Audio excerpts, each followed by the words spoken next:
है, स्वयं में अलौकिक है और साथ साथ में ऐसी पुण्य वर्गणा हुआ ही करती है। एक पुण्यात्मा जन्म लेने से पहले उनके आजू बाजू की पूरे पुण्यात्मा उनकी व्यवस्था करते हैं। नारायण, बलदेव, वासुदेव, कौन कौन वहां थे ऐसे कुल में। क्या जन्म पाना, बिना पुण्य के उच्च कुल में जन्म होना संभव ही नहीं है। शिरोमोर थे, कौन से कुल के, कौन थे, श्लोक में पढ़ते हैं फिर करते हैं चर्चा। भगवान श्री परम योग दहन हुत कल्मषेंधनः,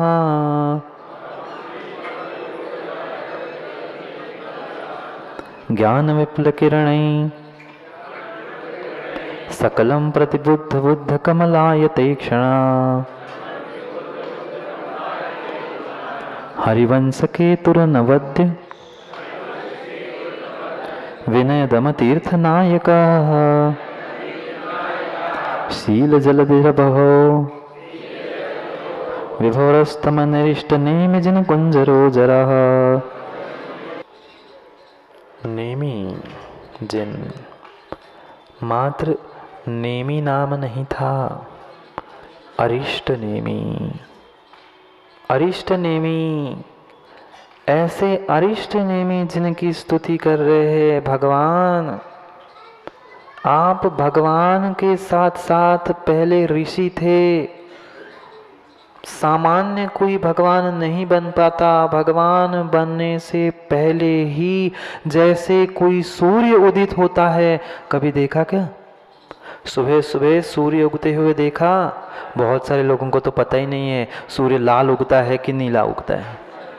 हाँ, उसने देखा ही नहीं कभी सूर्योदय। 8 बजे 9 बजे उठने वाले युवाओं से पूछना सूर्योदय कैसे, सूर्योदय के समय सूर्य कैसा होता है, वो कहेगा लाल नीला कोई होगा। जैसे सूर्य उदित होने से पहले ही आधा घंटा 20 मिनट कुछ समय तक पूरे वह बादलों में, आसमान में लालिमा देखी क्या? ठंड के दिनों में विशेष देखने मिलती है। सूर्य अभी उदित हुआ नहीं है, पर सूर्य का उदय होने से पहले ही वह आकाश में लालिमा छा जाती है। ऐसे ही पुण्यात्मा जन्म लेने से पहले ही उसके पुण्य की व्यवस्था हो चुकी होती है, हो चुकी होती है। उस पुण्यात्मा जन्म लेने से पहले वह तीर्थंकर बनने वाला, तीर्थंकर गर्भ में आने वाला था, जन्म होने वाला था, पहले ही उसकी पुण्यात्मा व्यवस्था हो चुकी थी। ऐसे कुल में, कोई ऐरे गहरे सामान्य कुल में ऐसे संतानों का जन्म नहीं होता। हरिवंश, जो हरि का वंश था, कृष्ण के उस वंश में, श्री कृष्ण के उस नारायण के उस वंश में कौन सा किसका? कोई सामान्य नहीं। सिंह केतु, सूर्य केतु, शूरसेन आदि आदि उनके जो पूर्वज थे, उन्होंने निर्ग्रंथ दीक्षा धारण करके मात्र दीक्षा नहीं धारण की थी, तद्भव मोक्षगामी, ऐसे उनके दादा परदादा परपर दादा ऐसे कुल में उन्होंने जन्म लिया था। किन्ने? नेमिनाथ ने, अरिष्ट नेमि ने, हरिवंश के तुरनवद्य। ऐसे हरिवंश के केतुर यानी हरिवंश, जो हरिवंश था, तात्कालिक देखा जाए तो उस कुल का वह नारायण श्रेष्ठ था, और उसके पूर्व में आदिनाथ भगवान ने जिस कुल को प्रारंभ किया था, उस कुल में हर किसी के बस की बात नहीं है, हर किसी के बस की बात नहीं है अच्छे घर परिवार में जन्म लेना। नहीं है, नहीं है, नहीं है।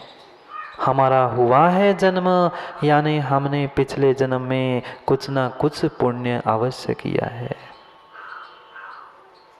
एक भी अधर्मात्मा घर में है, एक भी पापी जीव घर में है, तो सबको पता है घर की स्थिति क्या होती है।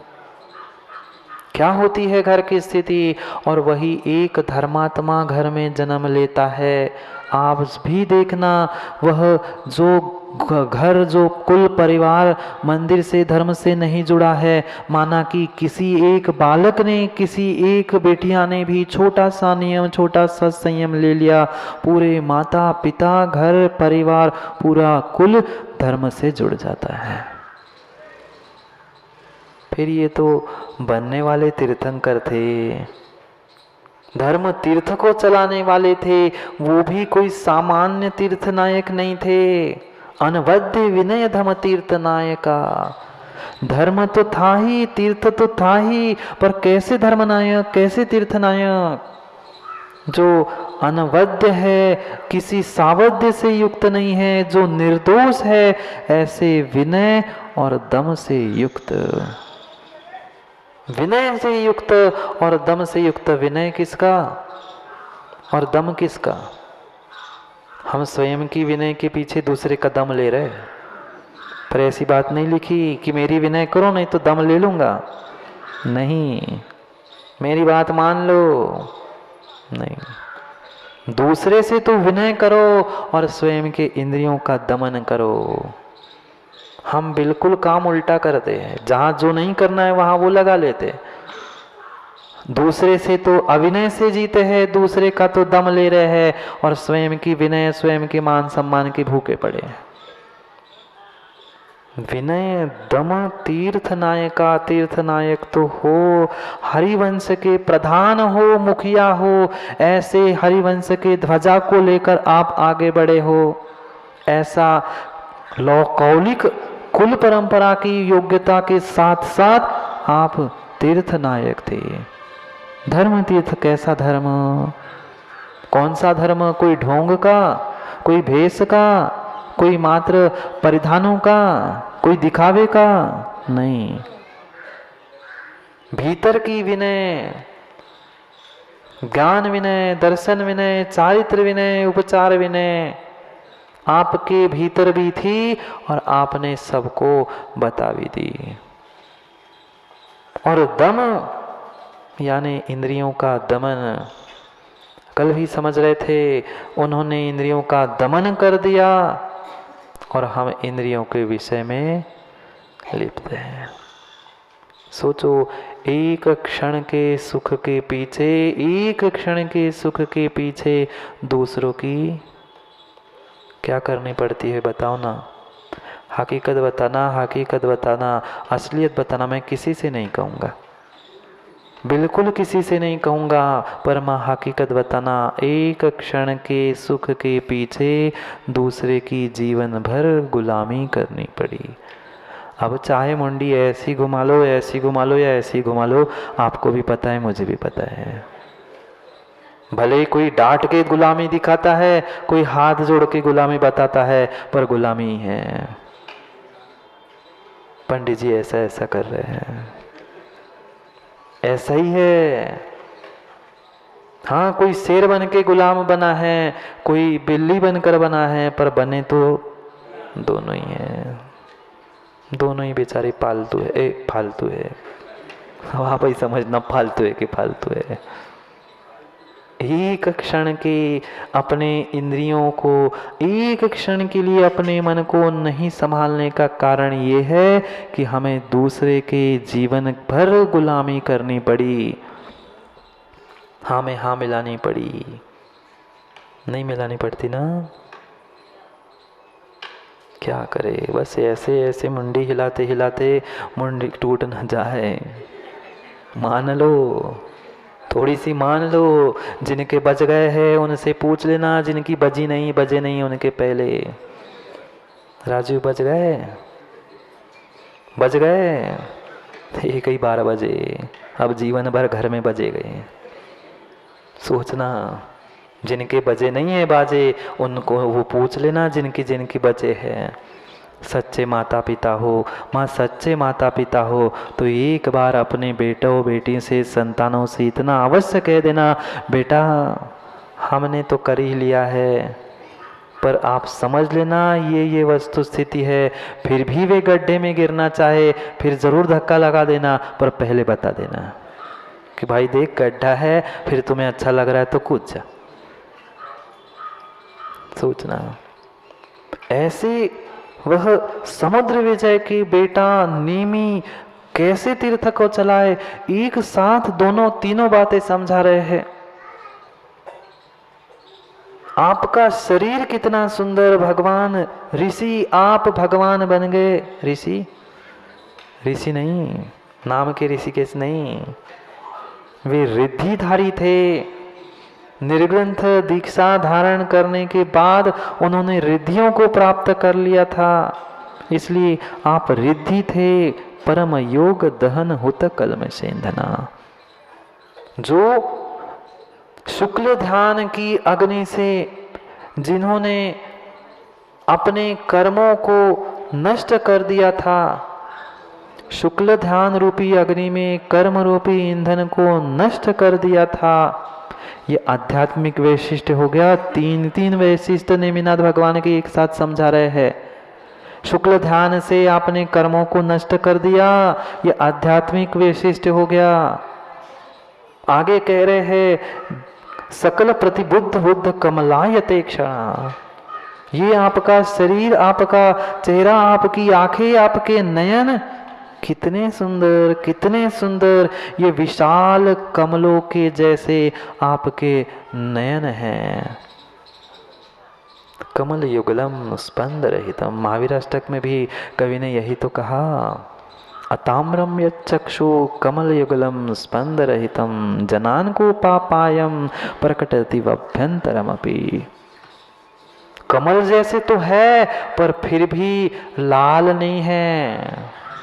अताम्रम, ताम्र नहीं है। हम थोड़े से गुस्सा होते हैं तो हमारी आंखें, हमारे होठ सब कुछ समझ में आते हैं, नहीं आंखें लाल हो गई मतलब ये गुस्से में है, बाद में बात करते हैं। ना आपके भीतर कोप है ना बाहर कोप है, आपकी आंखें कमल जैसी होने पर भी अताम्र है, लाल नहीं है। आकार कमलों जैसा है पर वर्ण उस लाल कमल जैसा नहीं है। ऐसे विशाल कमलों के जैसे नेत्र है आपके। ये दूसरा शारीरिक प्रशंसा, शारीरिक स्तुति हो गई। फिर कह दिया हरिवंश के तुर, हरिवंश के प्रधान, हरिवंश के मुखिया, ऐसा ये तीसरा उनका कौलिक कुल का वर्णन करने वाला, कुल की प्रशंसा करने वाला ये व्याख्यान हुआ। तीनों प्रकार से स्तुति कर रहे हैं। हे तीर्थनायक, विनय गुण से, इंद्रियों के दमन से, शुक्ल ध्यान से आपने अपने भीतर शील जलधि, शील रूपी समुद्र बन गए हैं आप अपने ही भीतर। कोई कुशील का यहाँ स्थान ही, कुशील का अर्थ मात्र एक नहीं होता, कुशील का मात्र एक अर्थ नहीं होता। जितना जितना विभाव है माणिक दादा, वो सब कुछ आत्मा के लिए कुशील है। चाहे व्यर्थ की बातें करना, चाहे गप्पे लगाना, चाहे व्यर्थ का पढ़ना, जितनी जितनी प्रभाव है, विकता है, सब कुछ मात्र कुशील है। हमने सीमित कर दिया कुशील को, इतना ही मात्र कुशील, उतना मात्र नहीं। जितना विभाव है, प्रभाव है, सब कुशील में ही है। आप कुशील नहीं थे, आप तो शील को प्राप्त करने वाले शील जलधि, शील रूपी समुद्र थे। और बूढ़ापन होता है क्या?